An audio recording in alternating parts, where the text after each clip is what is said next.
Hello and welcome friends, today with mysterious lighting. Look at the mysterious lighting today. I want to talk today about market caps and why market caps don't make so much sense for cryptocurrencies in my opinion. Who am I? I'm Sebastian. I'm in this market since 8 years, made quite some nice gains with crypto, which helped me gain financial freedom, and I want to share that knowledge with you for free, just for free, just like that. I won't do courses or anything. I will not do some, Patreon or all that stuff. I don't care about this. I just want to share information with you how to achieve nice gains in the crypto market. But I'm not a financial advisor, so don't take anything I say too seriously, because even I can be wrong, believe it or not, and I made many mistakes in my life, many mistakes in the crypto market. That's why it left me a bit brain damaged, 8 years of crypto.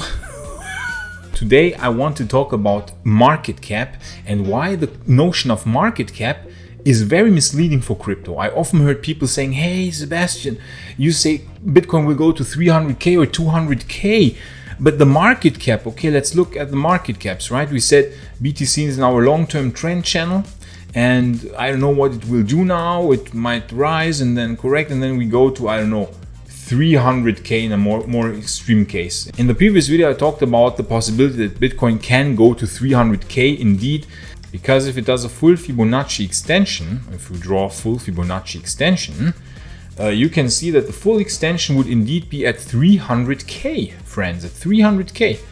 Also, I found a very interesting chart today, which I want to share with you. This is an overlay, I found it on Twitter, don't ask me where on Twitter.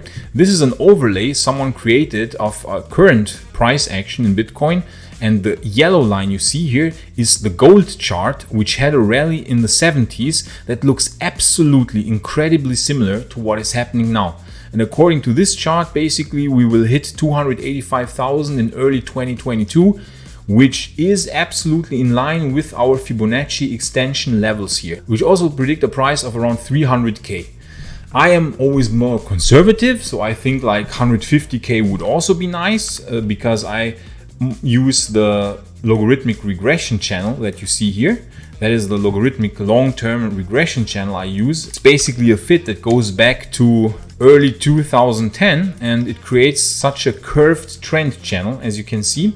And if we use this trend channel, we can see now if it rises in early 2022, we would be at 150k. But of course, it can be invalidated and we can go to 300k. And now then people say, but Sebastian, you are stupid, because where should all that money come from? 300k? If we go to CoinMarketCap, we see that BTC market cap is 1.13 trillion right now. So $1,130 billion. And then people say like, okay, but if you go to 300k, the price would fivefold from here. And this is like $5.5 trillion market cap. Are you crazy? Where should all that money come from? That is more than Apple. Apple has a market cap of 2.38 trillion. Microsoft, 2.26 trillion. And others like Alphabet, okay, Saudi Aramco, like oil company, 2 trillion. Alphabet, 1.88 trillion. Amazon, 1.709 trillion.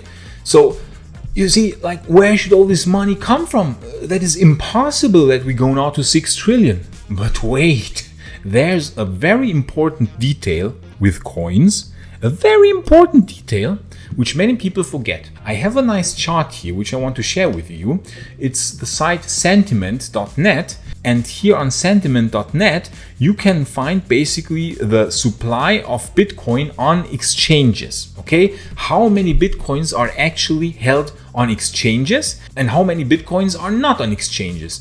And we can see in this chart here that, what a surprise, the amount of BTC on exchanges is currently actually very low. We are sitting at 13%, okay? 13%. Get this, 13% of all Bitcoin are currently on exchanges. Only 13%. 87% are not on exchanges, are either in wallets, in hardware wallets, offline wallets, or lost, Many coins also have been lost, especially from the early days, and there are estimates going around that actually a few million coins out of the current circulating supply of around 18.5 million coins, like a few million coins have been lost. For example, Satoshi's coins have never been moved. He has about 1 million coins, or almost 1,900,000. They have never been used, and many speculate that they have been lost, but many other people also have lost coins. So basically, the amount of coins that are on exchanges is not even so high. The amount of coins on exchanges is not even so high, only 13%. So if we say, okay, BTC can go to 300,000, right? Then what does that mean? That means that actually the total market cap we said would in this case be 5.5 trillion. But since only 13% are on exchanges, this would mean that only $715 billion would be needed in a simplified calculation to actually bring the Bitcoin price to 300,000 and not a few trillion, okay? So that already makes a big difference. And 715 billion, that is something that the biggest hedge funds and a few wealthy individuals probably would be able to inject on their own, like without millions of additional people and retail investors, you know, they would be able to do it on their own. So now imagine like a perfect storm aligning. The dollar will be going down. We talked about the weakness of the dollar. I showed the dollar chart numerous times, but I can show it again. I think the dollar will be dumping in the near future. We are printing a wonderful bearish divergence here. Prices are going up or staying the same, and RSI is going down. Super nice bearish divergence. So I think the dollar will soon break down, and this is the perfect storm for Bitcoin, where Bitcoin can easily go to 150,000 and with luck to even 300,000. Okay, so this is the perfect storm. And by the way, the same is true for Ethereum. Just back to the supply on exchanges. Let's look at the same chart for Ethereum. Okay, let's go to Ethereum. Wait a second. We want it in percent. Where is percent? Here it is. So we see that in March, around over 25% of Ethereum were held on exchanges, but we can see this number has dropped dramatically, and currently only 17% of all Ethereum are held on exchanges. So this is also super low value. So you see, when the perfect storm comes and the dollar starts dumping now, and maybe the Bitcoin ETF even gets approved, who knows what will happen with Bitcoin ETFs, but there is an ETF or many ETFs in the works, and one approval is pending for Monday. It's clear that Bitcoin is entering the mainstream financial world. You can buy Bitcoin futures already and all that stuff. So Bitcoin is entering the mainstream. That is 100% clear. And so when the perfect storm aligns now, a lot of money will flood into Bitcoin. And so a few hundred billion, like 700 billion injected into Bitcoin is absolutely no problem. So could we see prices of 300,000? Would it make sense market cap wise? Yes, it would, because the market cap for coins doesn't make any sense. It's only the percentage of coins that are held on the exchanges that is important to consider. Okay, and this is only 13%. So 300,000 for one Bitcoin in half a year, or I don't know how many months, I think like in 3 to 8 months, is absolutely possible.